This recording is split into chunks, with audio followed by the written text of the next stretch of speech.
My name is Wei. This is collaboration work between Kyle Sanders, Yanxin Zhang, and myself. So the topic is we know it before you do it, predicting malicious domains. And at the first slide, I want to give a brief introduction. What is a malicious domain, at least from our perspective? General is domains for malicious purposes. For example, command and control. This is a very common one. So everybody knows about it. And the malware distributions, for example, domains used to do a drive-by download, and the phishing, and of course spamming. And there's more. So those are probably the 4 major types of malicious use of domain. So naturally, the second question is, why do we care about malicious domains? Assuming the audience today here, we all agree that we care about malicious domains because those are malicious activities I just showed you guys. Another point I want to bring up is it's actually an important part in the so-called kill chain. I'm not sure if you guys can read the diagram very clearly. It has 7 steps. The commonly as known as the kill chain. So the first few, like reconnaissance, weaponization, delivery. Actually, the delivery part and the command and control part, I already showed you guys before. It will use domain names. For example, the delivery method, it could be a drive-by download. It could be send a link through the emails to the customer, and the customer click that link, and their system get infected because executables get downloaded following that link. And after the infection, whatever happens to the end host, whatever the attacker's agenda is, some data or information has to be fetched and retrieved and sent back to the outside. Commonly, it will used for either going through the command and control domains or some other channels. Either way, it will use the host name. It will require the host name. And another important thing is we have different new file types. Like primarily, we focus on executables like PE, DLL.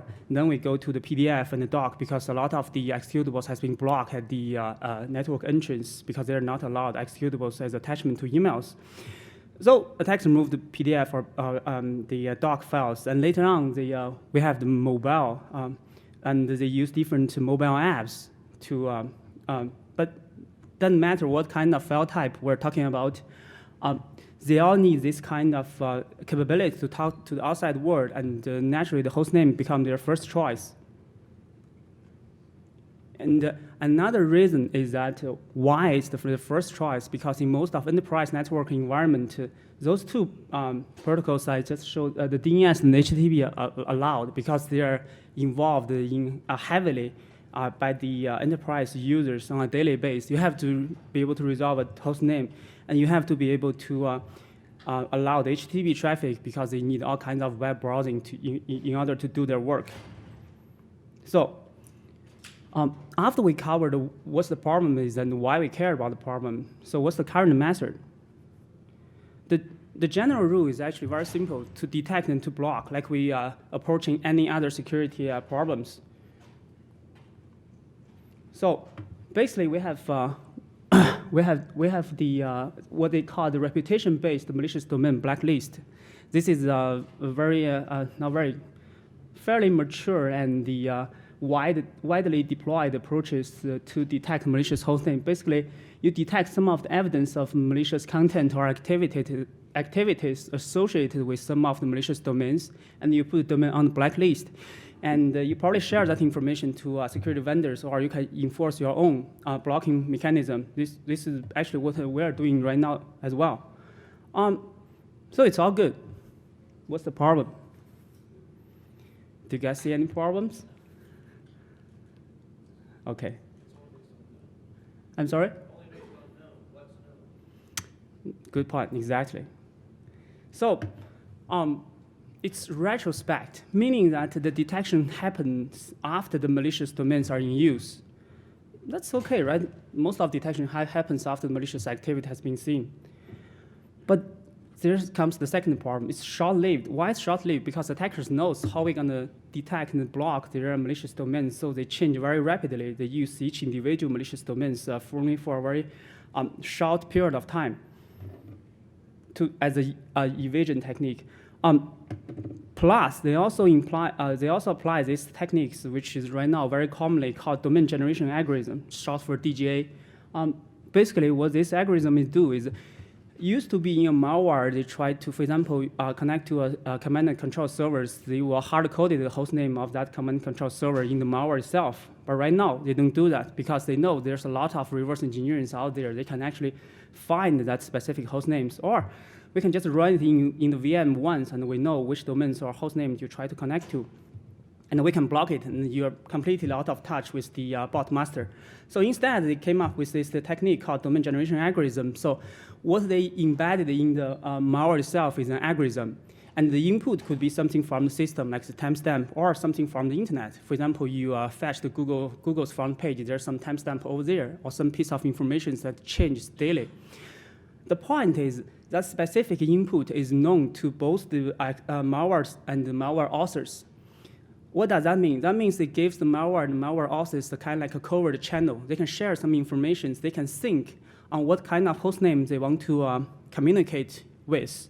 So with DGA, the malware authors or the so-called bot master, they can register those domains beforehand, and they can ask the infected machine or the bot to connect to the newly registered host names at a specific time, and that newly registered domain names can change over time. So it's very hard for any statistic-based blocking mechanism to block this kind of command and control activities. Basically, what I'm trying to say is like this. We're very familiar with these two characters. In this case, Jerry is probably the bad guy, and Tom is the good guy, not like the cartoon. But problem is we're always one step behind the bad guys. So naturally, we ask ourselves, what can we do to somehow change this dynamic?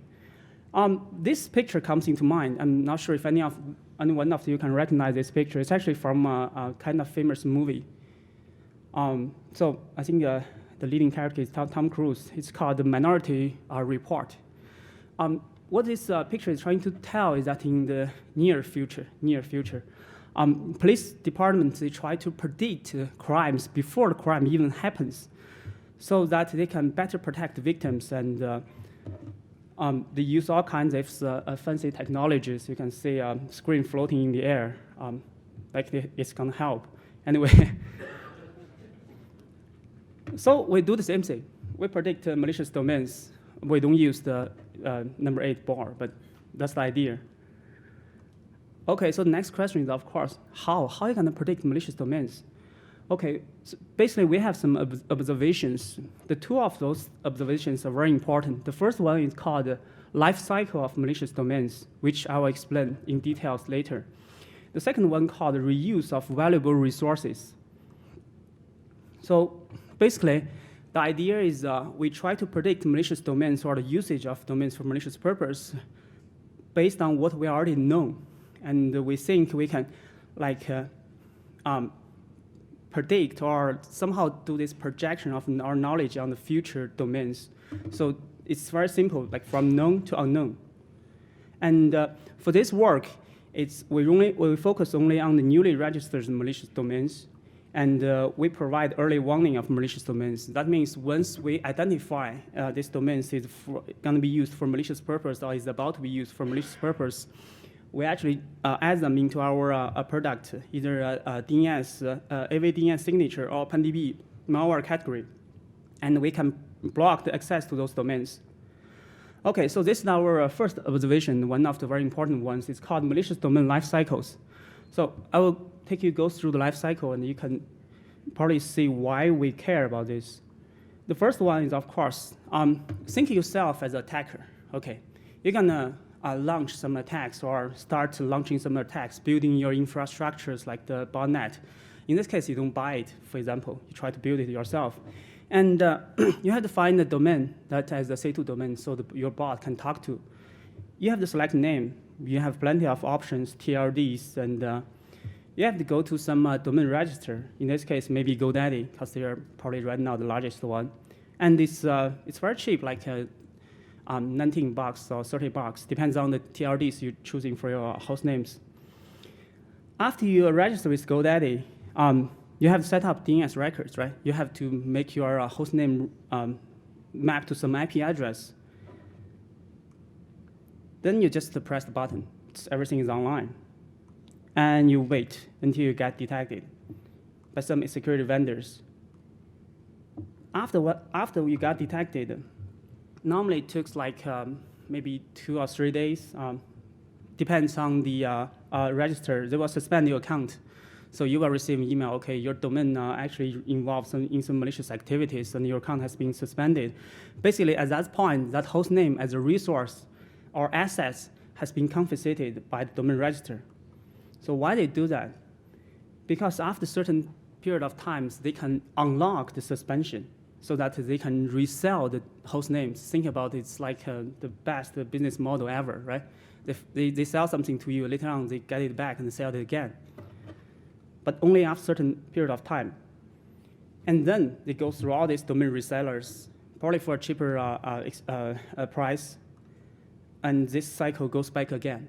So what we have learned from this, the things we have learned, actually we observed this in our warfare samples, is that, let's say we caught a malicious domain last year. Some malicious samples try to use this domain as their C2 server, and we already block it, and it shows up pretty much on every single domain blacklist. And they got suspended, everything quiet down. And after maybe a year or a year and a half, we saw this domain again. So why? Because the reason is after domain has been added to the malicious domain blacklist, it has to be removed after a certain period of time because it's already been, account has been suspended, whatever malicious activity has been gone. So to maintain that kind of accuracy, every blacklist will remove it. So after they remove it, they stop paying great deal of attention to this domain again. But the domain itself is for sale and probably for a cheaper price. So attackers saw that as an opportunity. So based on this observation and some of the other things I'm going to introduce later, this is our approach or category of approaches. So for example, we focus on the reuse of domain names because of the malicious domain lifecycle. And we focus on the pre-generated domain names like the technique I just introduced, the domain, DGA. And we also focus on the connection between malicious domains. Why? Because sometimes they share some connections either because resource or reuse or some other reasons. And because of these connections, we can pinpoint the malicious domains from the ones we already know to the ones we don't know and has not been used. And the last one is of course, the DNS queries. Oh, did I press some wrong button? Oh, there we go. Okay, the first one, reuse of domain names.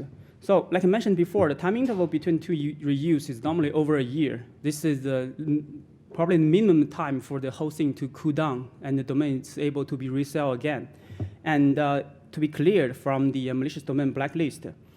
And there's some of the features we're looking for this kind of previously suspended domains. For example, it has become resolvable again, either in a way of domain parking or to some real DNS servers.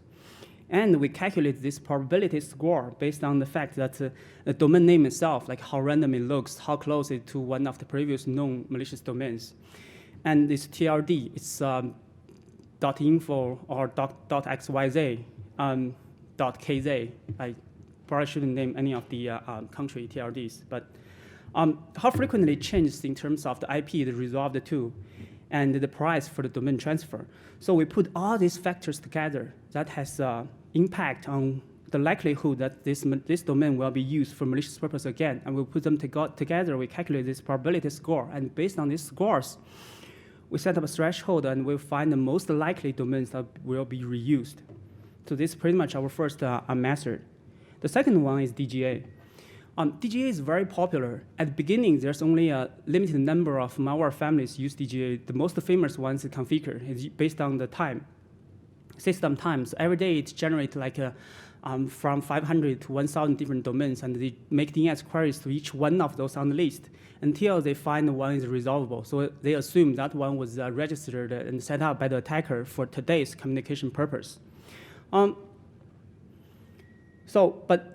later on, when DGA become more and more popular, we discover something very interesting. For example, a lot of modern malware samples, they don't solely rely on DGA. Yes, they have the DGA comment. They also have some, like, for example, hard-coded domain for whatever reasons, and they also have like a P2P as their backup C2 approaches. So sometimes DGA was used as noise. By noise, I mean that you can, when you analyze these domains in a virtual machine environment, you can always see a bunch of DNS requests going out. And every time you try something, the list will be different. So it got you thinking, what exactly the input to this DGA domain? Because you know, by looking at the DNS request during the execution of this malware, you know it has to use some kind of DGA algorithm. But what's the purpose? Are the DGA actually used for C2 purpose, or the DGA just as noise? So in order to figure that out, first we have to find a lot of DGA domains. Thanks to Wirefire, we have a large collection of sample resources, and we can just look at the execution, the network PCAP we captured during the execution in the VMs, and we can filter out some candidate for the DGA malware. And we can filter out noise. Basically, we try to identify the purpose of this DGA, because there's a couple of ways. For example, we're looking for the things that don't change in the among different runs of the same malware domains, and we try to feed it we assume that's the input to the DGA algorithm and see if it's actually respond to that input. So we can identify whether it's a DGA based on some kind of input we know. And the last one is we actually try to check the domains generated by DGA algorithm, because sometimes if one of those domains actually become resolvable, and we can check that resolvable domain, see if that's actually used for C2 purpose. And the last one, actually, there's not, this is the pretty much the major part we're working with DGA, is we try to find this way to automatically identify the DGA algorithm itself, because commonly it was embedded as part of malware logic. And we try to do this without reverse engineering, because we don't have enough reverse engineering to go through every potential DGA samples we have. And eventually, when we figure this out, meaning we figure what's the DGA algorithm out, or at least which part it is in, and we figure out the input, we can pre-generate DGA domains that we know are going to be used in future days that for the command and control purposes. So in that way, we can actually predict or publish those domains in advance to prevent it being used. This whole thing is pretty much a black box-based testing. So the third approach is basically connections we're looking for. This is also from our experience going through different domains and different campaigns used, different domains used in different campaigns.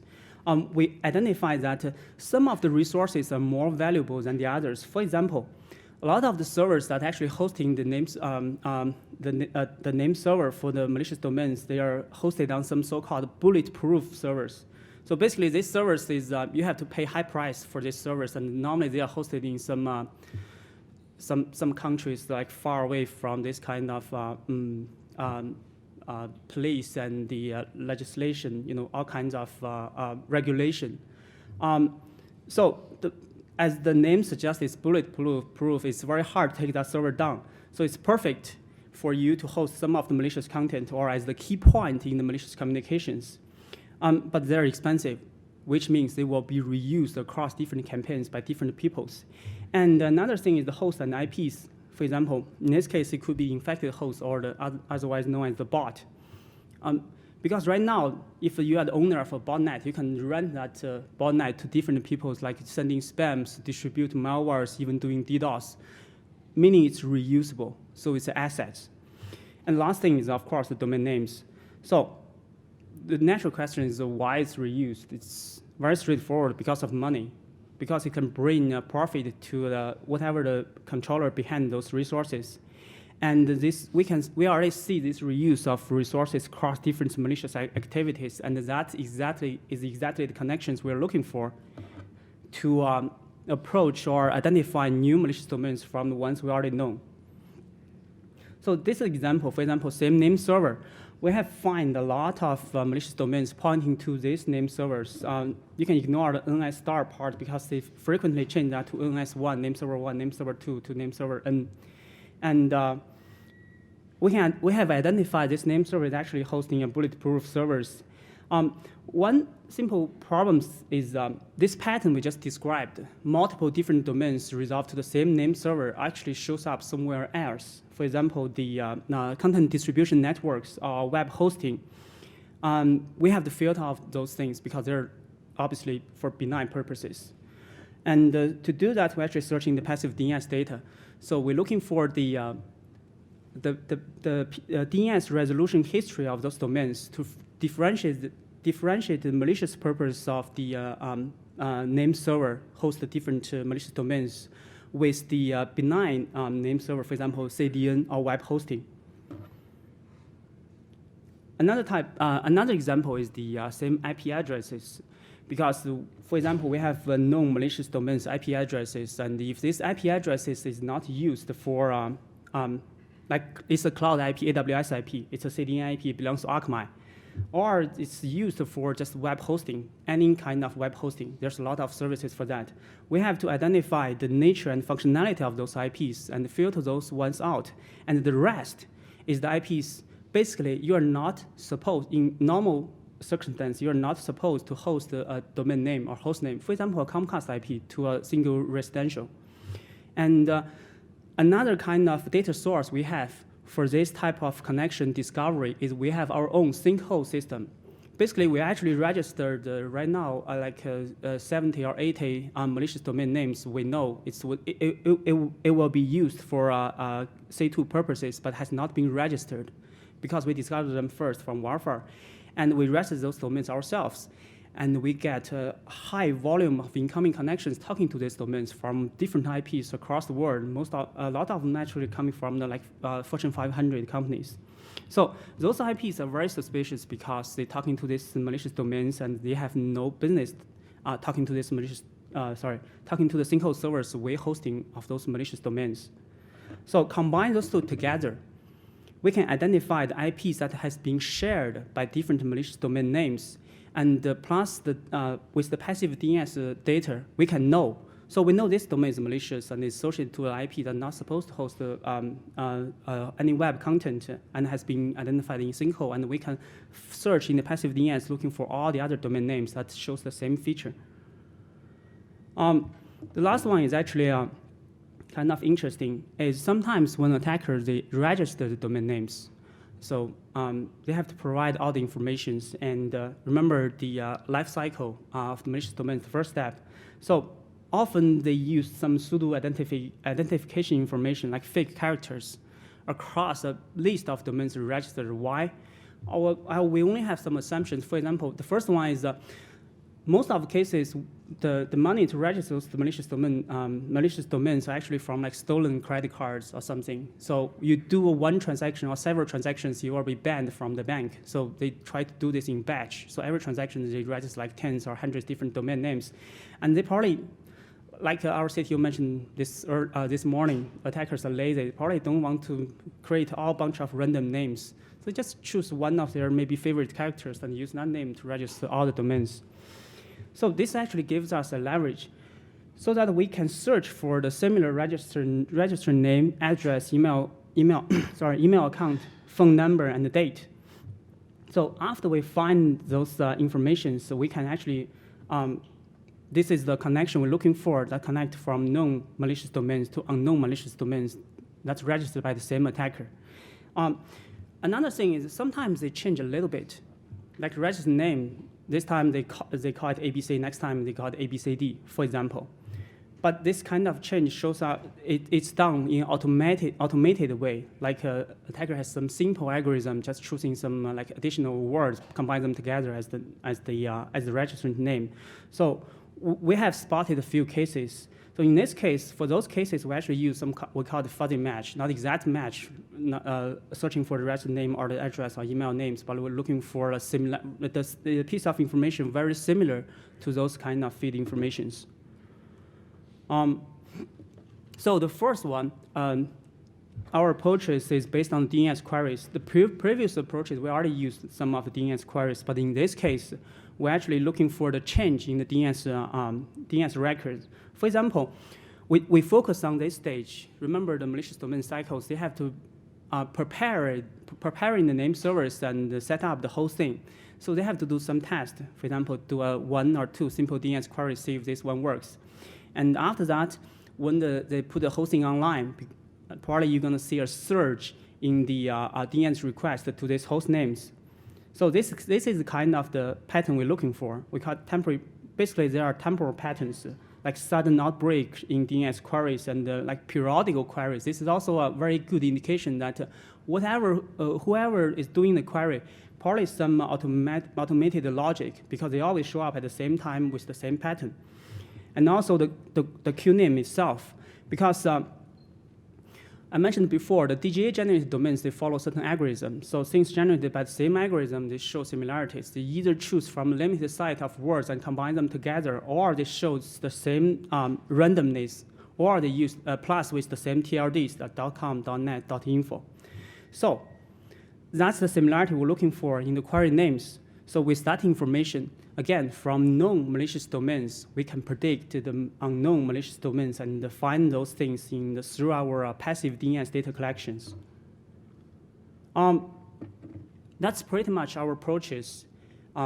So different categories and different data sources. So here, we list the data we have. For example, for passive DNS, we have 1.5 billion entries per day. We get from both our box as an option and from some external data providers.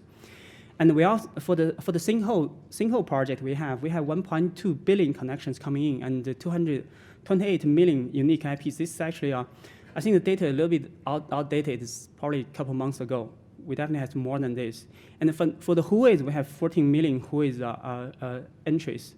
But we have some problem with parsing the WHOIS because different WHOIS from different WHOIS servers, they have different formats. So you have to try to understand the context to parse the register name, the email address, and the addresses. Also one, the IP location database. So with this data, this is our initial evaluations. So basically, we generate, with all the approaches, we generate a list of malicious domains we think will be used or is about to be used for malicious purposes, and we release them in our product through DNS signatures and PanDB URL filtering. And we see how many of those are actually triggered, and we see after a while how many of them actually shows up malicious on VirusTotal. The reason we choose VirusTotal is kind of like a common test field for all the AV vendors, and we're not saying that we exactly trust the result of VirusTotal, but if something shows up malicious by detecting 10 out of 56 AV vendors, it's probably something bad.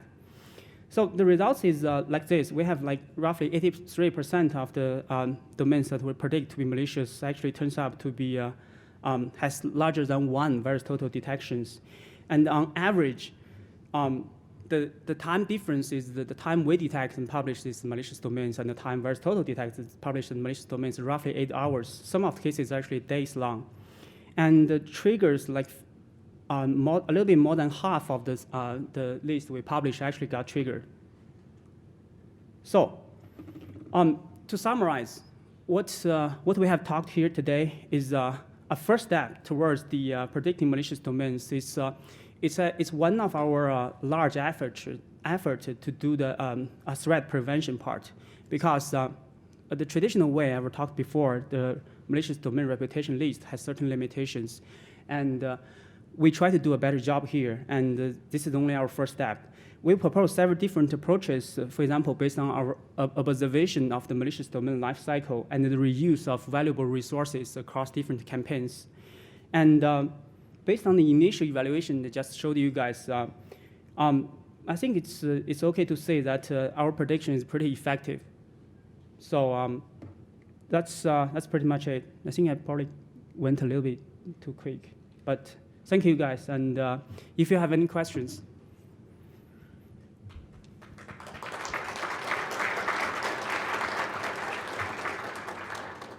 Yes, I think we have a microphone coming.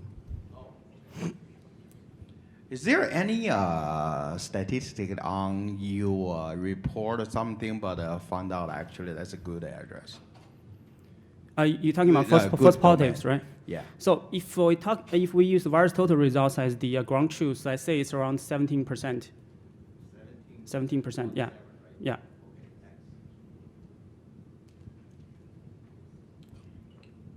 So in taking advantage of DGA, you said earlier about it's getting fed into the PanDB URL filtering. Yes. Is there any other methods of taking advantage of that information or that knowledge that you're getting out of here from predicting domains?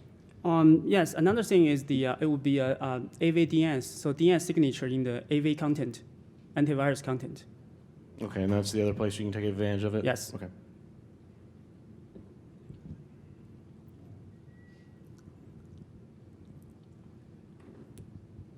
Thanks.